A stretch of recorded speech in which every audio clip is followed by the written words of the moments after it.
Olá, sejam bem-vindos à nossa defesa de TCC. Nosso grupo é composto por Fernanda Torquato Alves, Daniela Pinheiro Chaveiro Costa e Victoria Alves Pio. Nós queríamos, antes de iniciar, agradecer à banca por estar nos assistindo. Espero que gostem da apresentação. O nosso tema é os efeitos hemodinâmicos e a qualidade das técnicas anestésicas do bloqueio de plexo lombar e raquianestesia, uma revisão da literatura, onde o nosso orientador é o Dr. Leonardo Ferreira Braz de Lima.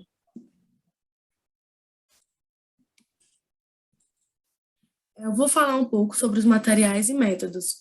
O presente estudo trata-se de uma revisão de literatura por meio de pesquisas realizadas em bases de dados para consulta, na qual determinamos os descritos da busca, partilhando do princípio o uso de anestesia no bloqueio de plexo lombar, abordando a correlação da utilização da raquianestesia. As buscas realizadas do estudo foram realizadas no período de 30 de janeiro ao período de 22 de abril de 2021, na base de dados do PubMed. Foram selecionados trabalhos recentes durante o ano de 2016 e 2021 que relatavam fatores ligados ao tema. A pesquisa foi realizada por 3 pesquisadores de maneira concomitante e independente, usando os determinantes descritos: raquianestesia, plexo lombar, bloqueio, anestesias, sendo separados por pontos e vírgulas ou combinados pelo operador booleano AND.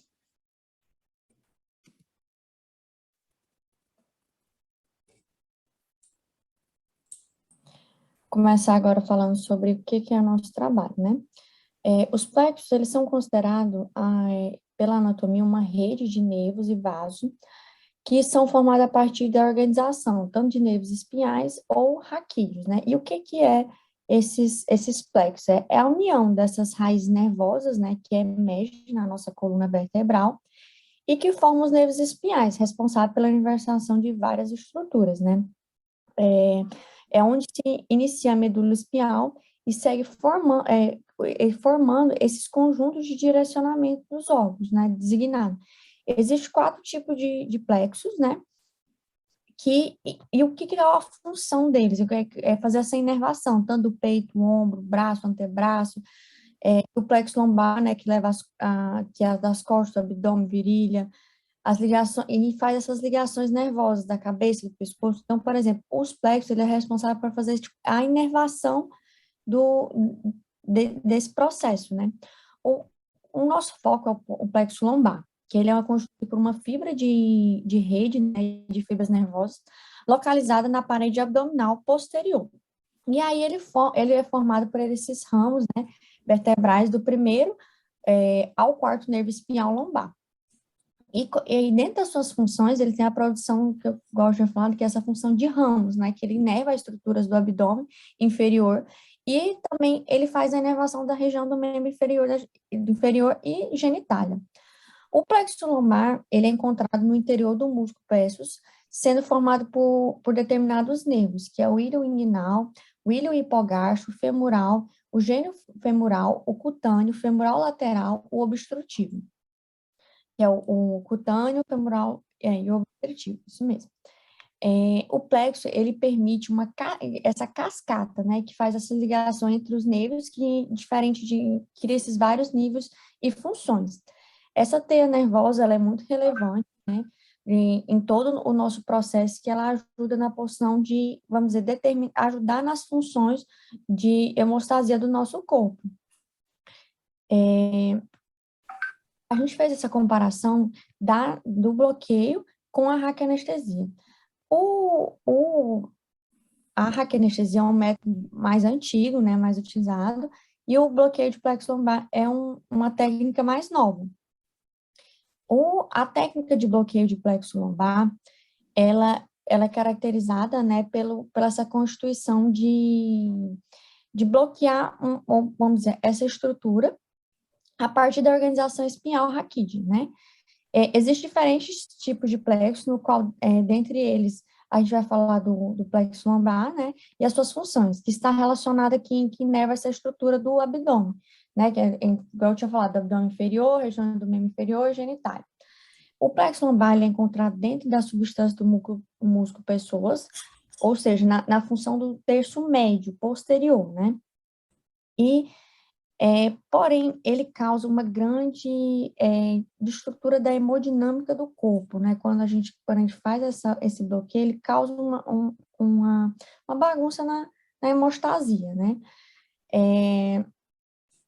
Ele é constituído, né? Como é que é, por exemplo, a técnica dele? O bloqueio do término lombar é considerado um método de anestesia intraoperatória e analgésica pós-operatória bastante utilizado. Esse bloqueio, primeiramente, ele foi usado pela técnica do bloqueio paravascular inguinal e mostrou primeiramente para a gente que teve algumas complicações, né?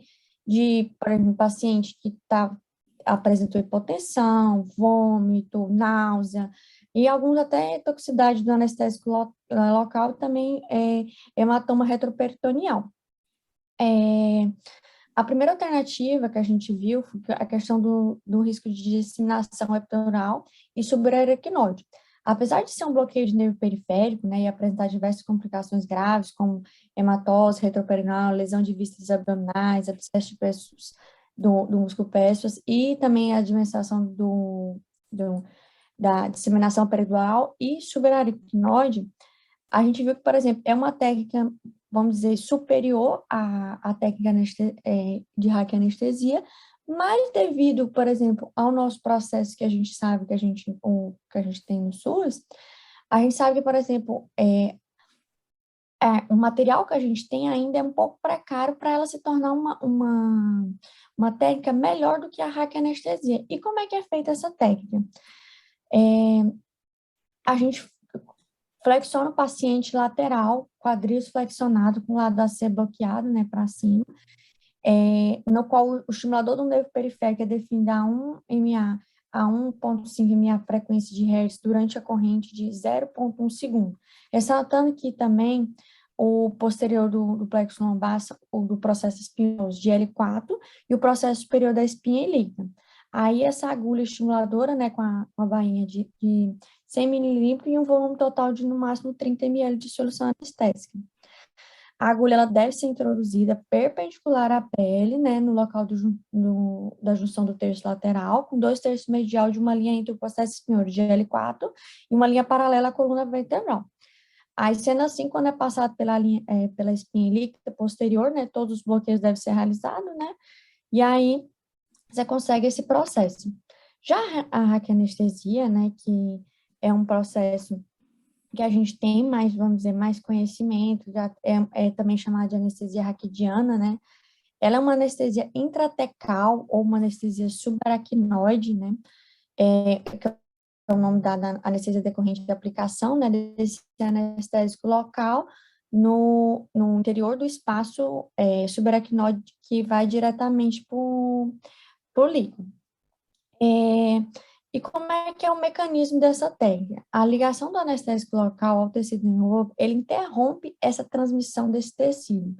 Que aí, o que resulta? No bloqueio neural. As raízes dos nervos espinhal e do gânglio da raiz nervosa, elas são consideradas os principais sítios, né, da ação da raquianestesia, e ela se difunde através da pia mater e atravessa os espaços de Virchow-Robin, que são extensões do espaço subaracnoide que acompanham os vasos sanguíneos, né? Até conseguir alcançar a raiz do gânglio dorsal. Ela é uma técnica, né, que faz parte da vida, né, do médico anestesiologista, né, que é bem presente na cesárea, né, e ela mostra uma eficácia muito grande, e o pós-operatório dela é muito bom, apesar de, por exemplo, ela ser uma técnica mais antiga, ela é uma técnica muito boa. De modo geral, a técnica é o mesmo procedimento que faz alterações do protocolo. Como é que funciona? A gente faz a sepsia, né, do campo, coloca a agulha no espaço de L3, L4 ou L5. E aí posiciona o paciente, Só que, por exemplo, a gente consegue fazer alguns pacientes quando ele volta desse processo, ele sente, às vezes, muita dor de cabeça. Então, por exemplo, é uma das desvantagens dessa técnica, né? Que a pessoa, após submetida, né, ela volta com muita cefaleia. Agora a gente vai fazer a comparação, a Fernanda vai fazer a comparação entre o processo de raquianestesia e o bloqueio de plexo lombar. Agora eu vou falar um pouco, né, sobre essa comparação entre a raquianestesia e o bloqueio do plexo lombar.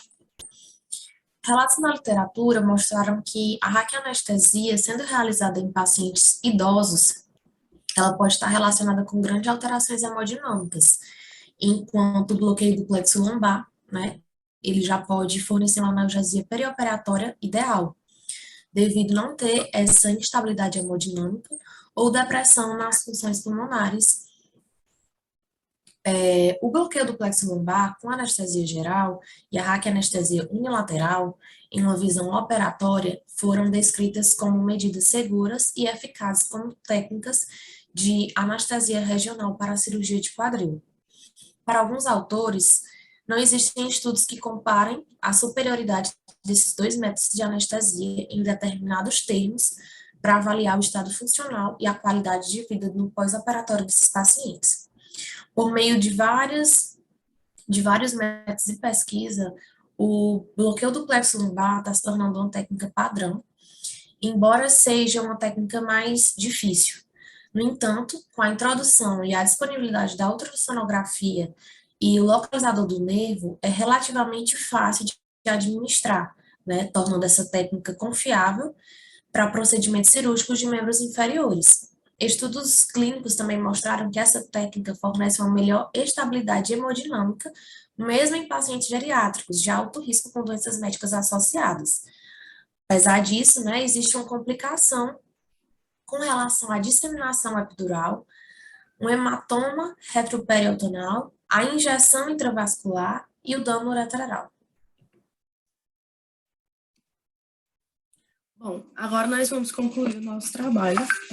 Nós concluímos, segundo as literaturas que nós utilizamos, que foram os artigos pelo PubMed, que a raquianestesia, que é realizada em pacientes idosos, ela pode promover severas alterações hemodinâmicas, se compararmos com o bloqueio de plexo lombar, pois o bloqueio de plexo é capaz de trazer um maior benefício em função da sua capacidade analgésica perioperatória, sendo essa uma técnica que não promove uma grande instabilidade hemodinâmica e também não vai causar uma depressão das funções pulmonares, condições essas que precisam ser preservadas, especialmente nos pacientes da terceira idade.